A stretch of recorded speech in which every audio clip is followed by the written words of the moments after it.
Model આચાર સિંઘે મિતેશ જૈનની સાથે બોલચાલ બંધ કરતા આરોપીએ મર્સિડીઝ સળગાવી હતી। શહેરના વેસુ વિસ્તારમાં રહેતી મોડલ આચાર સિંઘની મર્સિડીઝ કારને આગ લગાવી હતી। પોલીસે મિતેશ જૈનના મિત્રો નીતેશ અને સચ્ચુ રાયની ધરપકડ કરી હતી। આ બનાવ મામલે મોડલ આચાર સિંઘે ગંભીર આક્ષેપ કર્યા હતા। મિતેશ જૈન પોતાની સાથે સંબંધ રાખવા આચાર સિંઘને ધમકી આપતો હતો। મારી નહીં તો કોઈની નહીં તેમ કહી આંચલ પર એસિડ એટેક કરીને સળગાવી દેવાની ધમકી આપી હતી।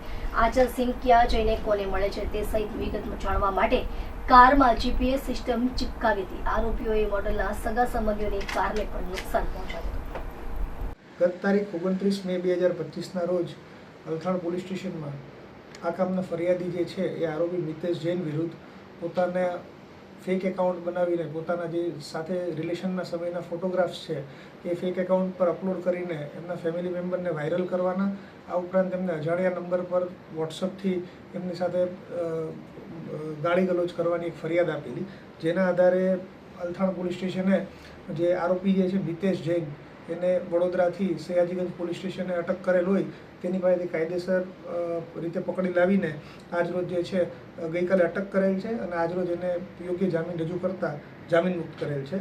અલથાણ પોલીસ સ્ટેશનમાં ફરિયાદીએ BNSની કલમ 78(2), 351(3), 352 અને 356(2) મુજબ ગુનો દાખલ કરાવેલ છે। આ ઉપરાંત IT એક્ટની કલમ 66(E), 67 અને 67(A) મુજબ ગુનો દાખલ થયેલ છે। હાલ જે છે તપાસ ચાલુ છે।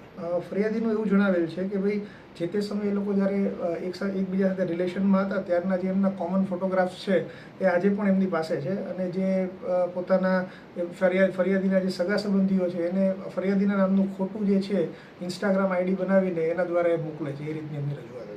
ફરિયાદી એવું જણાવેલ છે કે જ્યારે તેઓ એકબીજા સાથે અગાઉ રિલેશનમાં હતા ત્યારે જે એમનો જીમેલ એકાઉન્ટનો પાસવર્ડને જે છે એ આ કામના આરોપી મિતેશને ખબર છે, જેથી કરીને એમના જે અગાઉનું જીમેલ ID જે છે એનો ઉપયોગ કરીને નવા ફેક ID બનાવેલા છે અને એ ફેક IDનો ઉપયોગ કરીને તેમણે જે છે આ રીતે એમને પરેશાન કરવાનું ચાલુ રાખ્યું। અગાઉ એક વેસુ પોલીસ સ્ટેશનમાં કાર સળગાવવાનો ગુનો નોંધાયેલો છે, એમાં પણ જે સહ આરોપી જે છે એમને એમના નામ બાબતે ઉલ્લેખ કરેલ છે, જેથી અમે હાલ જે છે આરોપીને વેસુ પોલીસ સ્ટેશન ખાતે ટ્રાન્સફર કરી નાખેલ છે।